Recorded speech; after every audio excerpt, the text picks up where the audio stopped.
श्री स्वामी समर्थ. नमस्कार, मी मंगल तुम्हा सर्वांचं नवीन एका व्हिडिओमध्ये अगदी मनापासून खूप खूप स्वागत करते.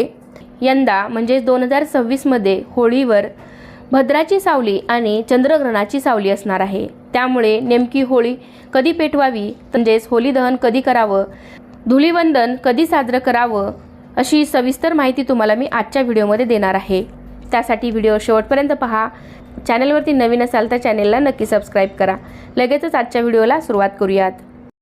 होळी हा सण महाराष्ट्रात मोठ्या उत्साहात साजरा केला जातो. होळीच्या आदल्या दिवशी होलिका दहन केले जाते. मग दुसऱ्या दिवशी रंगपंचमी किंवा धुलीवंदन साजरे केले जाते. या दिवशी रंगांची होळी साजरी केली जाते. होळी दरम्यान प्रदोष काळ आणि चंद्रग्रहण असल्याने हा सण नेमका कधी साजरा करायचा या संदर्भात संभ्रम निर्माण झाला आहे. मात्र चंद्रग्रहण, प्रदोष कालावधी, स्थिती आणि सूर्यास्ताची वेळ पाहता 2 तारखेलाच होलिका दहन आणि 3 तारखेलाच धुलीवंदन साजरं करता येईल असं पंचांगकर्ते आणि खगोल अभ्यासकांनी यावर्षीच्या होळीचे शास्त्रशुद्ध नियोजन स्पष्ट केले आहे. यावर्षी सोमवार दिनांक 2 मार्च रोजी होलिका दहन केले जाणार असून मंगळवार 3 मार्च रोजी धुलीवंदन साजरे होईल.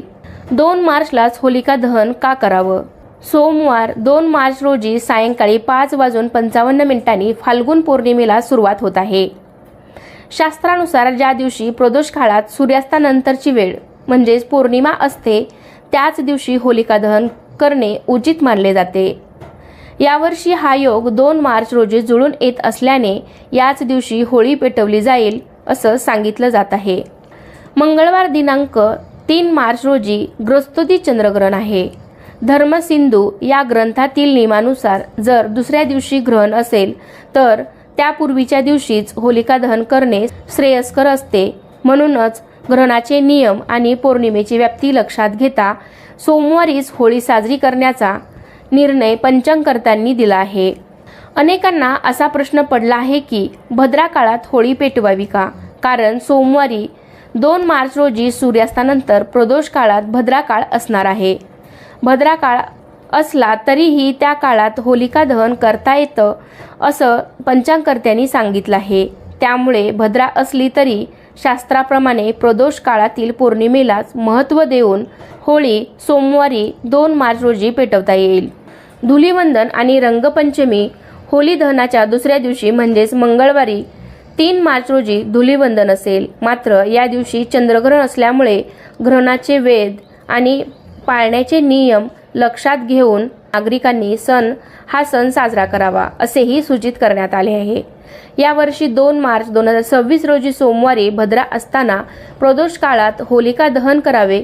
दुसरे दिवशी 3 मार्च 2026 रोजी ग्रस्तोदी चंद्रग्रहण असून मंगळवारी सूर्योदयापासून वेदकाळ सुरू होत आहेत. वेदकाळात पौर्णिमेचा कुळधर्म, पूजा अर्चा, अभिषेक करता येईल. देवाला नैवेद्य दाखवता येईल. वेदामध्ये पूजन निषेध नाही. आपणास भोजन निषेध असल्याने नैवेद्य अगदी थोडा करावा. अशा प्रकारची कर्मे करता येत असल्याने वेदकाळात धुलीवंदन म्हणजे धुळवड, रंग खेळणे हे देखील करता येईल. होळी म्हणजे रंगांचा सण. होळी या सणाला हिंदू धर्मात अनन्यसाधारण असे महत्त्व आहे. होळीच्या सणाच्या आधीच होलाष्टक असते. या काळात कोणतेही महत्त्वाचे तसेच शुभकार्य केले जात नाही. मात्र होळीचा दिवस अत्यंत पवित्र मानला जातो. तुम्हाला होळीची आणि भक्त प्रल्हादाची कथा सुद्धा माहीतच असेल की भक्त प्रल्हाद म्हणजे साक्षात तो भगवान विष्णूंचा भक्त होता आणि तो सतत नारायण नारायण हा जप करत राहायचा किंवा त्यांच्या भक्तीने भगवान विष्णूचे नामस्मरण तो करत राहायचा. पण त्याचे जे वडील होते हिरण्यकशिपू, त्यांना मात्र आपल्या मुलाचं हे वागणं अजिबात पटत नव्हतं. हिरण्यकशिपूला भगवान विष्णूंचा राग यायचा. हिरण्यकशिपूने भक्त प्रल्हादाचे ध्यान हटवण्याचा बराच प्रयत्न केला. बऱ्याच प्रकारच्या शिक्षा किंवा युक्त्या लढून बघितल्या, पण भक्त प्रल्हाद काही मागे हटला नाही. तो विष्णूची भक्ती करत राहिला. आणि होलिका जी होती ती भक्त प्रल्हादाची आत्या होती, म्हणजेच हिरण्यकशिपूची बहीण होती. मग त्याने आपल्या मुलाला सांगितले, विष्णूचे नाव घेणे बंद कर. पण प्रल्हादाला हरिनामाची गोडी लागल्यामुळे तो नामस्मरण थांबवू शकला नाही. आपल्यासमोर आपलाच मुलगा आपल्या शत्रूचे नाम घेतो, भक्ती करतो हे पाहून हिरण्यकशिपूला राग अनावर झाला आणि त्याने प्रल्हादाला मारण्याचे अनेक प्रयत्न केले. पण प्रत्येक वेळी देवाने त्याचे रक्षण केले आणि प्रल्हादाच्या केसालाही धक्का लागला नाही. तेव्हा राजा हिरण्यकश्यपूने आपली बहीण होलिका हिला प्रल्हादाला मारण्यासाठी अग्नीत जाळण्यास सांगितले. होलिकाला ब्रह्मदेवाने वरदान दिले होते की अग्नी तिला जाळू शकत नाही. अशा स्थितीत होलिका प्रल्हादाला मांडीवर घेऊन अग्नीच्या ढिगाऱ्यावर बसली. तिला मिळालेल्या वरदानाचा उपयोग तिने अयोग्य कारणासाठी केला, त्यामुळे तिला मिळालेले वरदान तिच्यासाठी शाप ठरले. भगवान विष्णूंनी प्रल्हादाचे रक्षण केले आणि होलिका जी होती तर ती त्या आगीमध्ये जळून राख झाली. तेव्हापासून होलिका दहन हा सण अधर्मावर धर्माच्या विजयाचे प्रतीक म्हणून साजरा केला जातो.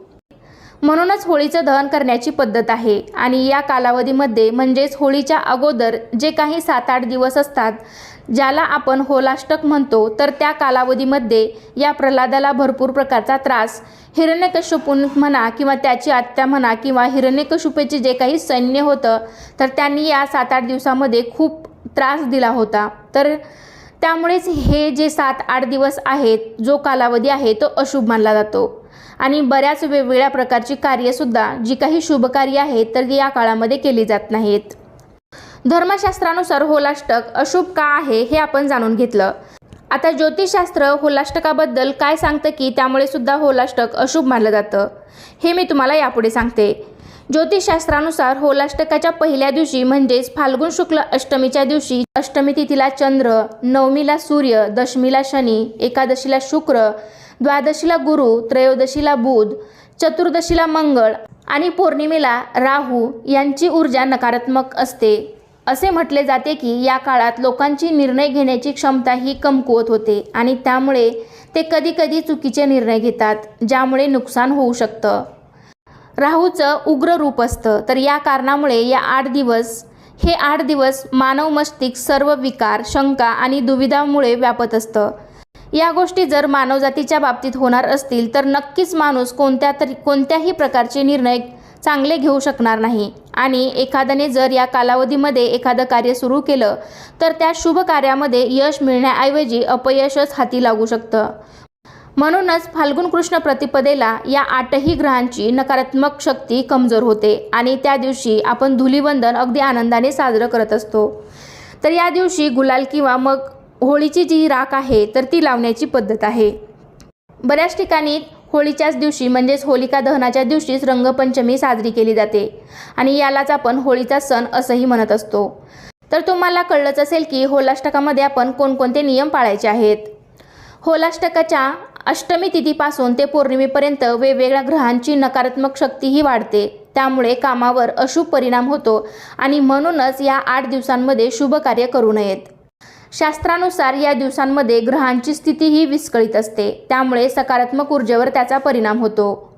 होलिका दहनाने होलाष्टकही संपतं. होलाष्टक जे आहे ते संपूर्णतः 8 दिवस पाळायचं आहे आणि जेव्हा होलाष्टक सुरू होतं तेव्हा काही गोष्टी आपल्याला टाळायच्या असतात. धर्मशास्त्रामध्ये वर्णन केलेले 16 संस्कार या होलाष्टकाच्या कालावधीमध्ये केले जात नाहीत. कोणत्याही कार्याचा शुभारंभ करणे किंवा 16 संस्कार करणं या कालावधीमध्ये करणं अशुभ मानलं जातं. जसं की आपल्याला आपल्या बाळाचे जावळ काढायचं असेल किंवा मग आपल्याला काही नवीन व्यवसाय सुरू करायचा असेल, कुणाचा विवाह पक्का करायचा असेल किंवा विवाह करायचा असेल किंवा गर्भवती महिलांची चोरवटी भरायची असेल, डोहाळे जेवण, नामकरण, गृहप्रवेश, तसेच घर खरेदी करणे, घर विक्री करणे किंवा घराची वास्तुशांती करणे, तर अशा बऱ्याच साऱ्या गोष्टी आहेत ज्या आपल्याला या होलाष्टकाच्या 8 दिवसांमध्ये चुकूनही करायच्या नसतात.